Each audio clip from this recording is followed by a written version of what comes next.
La verdad de los juicios de Salem. Hoy en Leyendas S.A. vamos a descifrar qué hay detrás de los juicios de Salem, que de seguro has escuchado, pues se decía que este lugar estaba repleto de brujas. La cacería de brujas de Salem se dio sobre todo durante el siglo XVII. Este hecho histórico consistió en la persecución, tortura y ejecución de aquellas mujeres que no seguían las enseñanzas de las costumbres puritanas. Al no cumplir con las normas y los principios morales de aquel entonces, se consideraba que estas mujeres eran verdaderas brujas y, por lo tanto, aliadas del demonio. En el mundo han existido muchos casos similares, pues no solo existieron las brujas de Salem, también se dieron los juicios de brujas de Wurzburgo y el juicio de las brujas de Mora, demostrando cómo desde siempre y ampliamente la sociedad ha estigmatizado la figura femenina. De acuerdo al mito, estas féminas acordaban un pacto con el diablo al firmar con su nombre en un libro. A partir de ello, obtenían poderes oscuros y malignos, como el de enfermar o incluso el de matar a cualquier otra persona desde lejos. Además de estos poderes, se les atribuían otras características típicas de las brujas, como que podían volar sobre una escoba, que hacían sacrificios animales, que realizaban conjuros y pociones mágicas dentro de un caldero. La verdad sobre las brujas de Salem es que fueron mujeres injustamente condenadas por no cumplir con los cánones de la época, cuando el poder político recaía en manos de los religiosos. Curiosamente, mientras en Europa estos juicios comenzaban a desaparecer, en América comenzaron a ser masivos.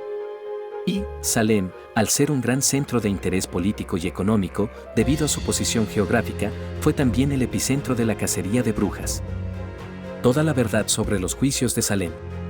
Descúbrela. El origen de los juicios de Salem se remonta a un pueblo llamado Massachusetts en la Nueva Inglaterra, donde las niñas Betty Parras y Abigail Williams, hija y sobrina del reverendo local Samuel Parras, empezaron a presentar síntomas y comportamientos extraños. Las niñas, sin ninguna explicación aparente, comenzaron a arrastrarse por el suelo, a tener convulsiones, a contorsiones y a aventar cosas al suelo. Samuel Pérez, desesperado, buscó la ayuda de William Griggs, el médico local de Salem, pero este no halló ninguna explicación al comportamiento de las niñas. Después de la revisión médica, uno de los religiosos del pueblo dijo que la única explicación era que se trataba del diablo, por lo que se presionó a las niñas para que denunciaran a las causantes. En su inocencia, las niñas señalaron como culpables a la indigente Sarah Good, a la sirvienta de Pérez, Tituba, y a la viuda Sarah Osborne.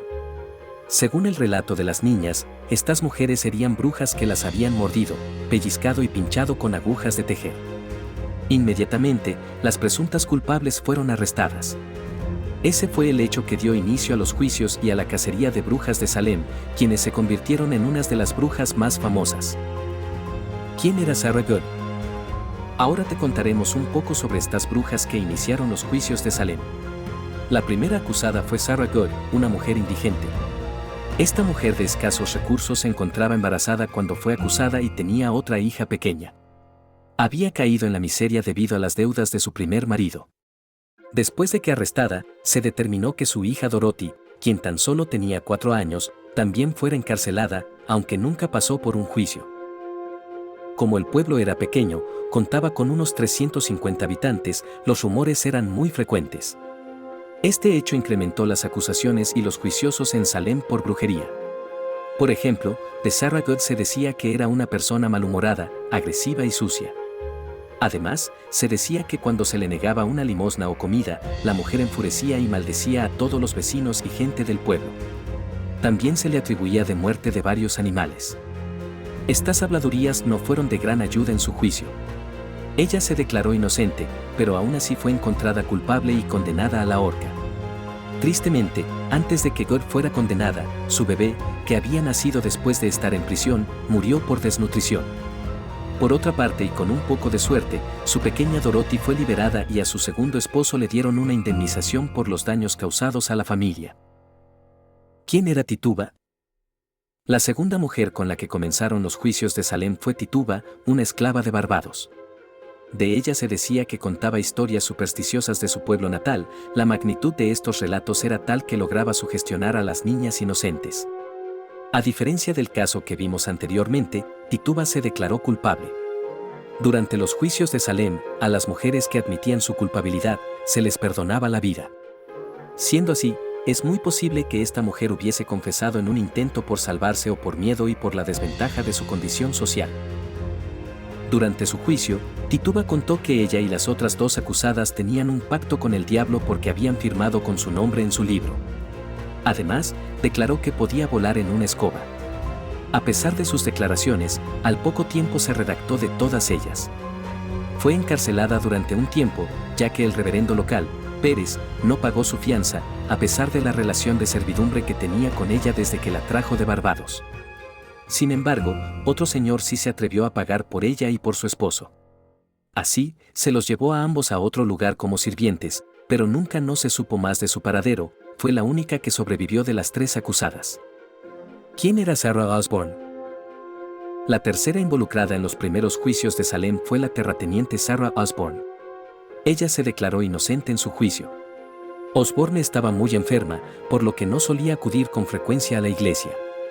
Además, se rumoreaba que coqueteaba con un mozo proveniente de otro lugar.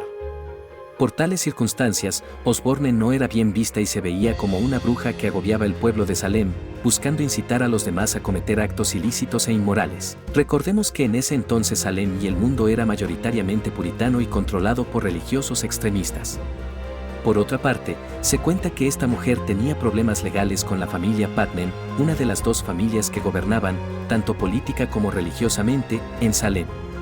Al parecer los Putnam podrían haber intervenido para que fuese condenada. Esta mujer no logró ser libre de nuevo y murió encarcelada en medio de su dictamen. Las repercusiones de los juicios de Salem. Cabe destacar que en medio de los juicios de Salem nunca se presentaron pruebas tangibles de las acusaciones. Los jueces se guiaban solo por lo que la gente decía, los rumores del pueblo. Por eso, se atribuye gran parte de las acusaciones a diferencias personales entre los habitantes y se encuentran distintas versiones. De entre 150 y 200 personas que fueron detenidas, 5 fallecieron en prisión y 19 fueron ahorcadas. Más tarde, el tribunal logró ver los errores judiciales y concedió indemnizaciones por el daño moral a las diferentes familias. Sin embargo, para ese entonces, aquel pueblo había quedado deshecho y deshabitado. Entre las causas probables de estos abominables sucesos, la principal es el fanatismo religioso. Pero además de esto, para los gobernantes del pueblo, era preferible echarle la culpa de la crisis económica a seres imaginarios, antes que asumir su responsabilidad. También era una forma de suprimir a las mujeres que no se adaptaban al rol que se les había asignado. Y a que el pan de centeno de aquel entonces pudo haberles causado alucinaciones finalmente, otra simple explicación sería que las niñas solo estaban tratando de llamar la atención. ¿Tú qué piensas al respecto? ¿Cuál crees que sea la verdadera causa? ¿Consideras que las acusadas sí eran brujas? Déjanos tus respuestas en los comentarios.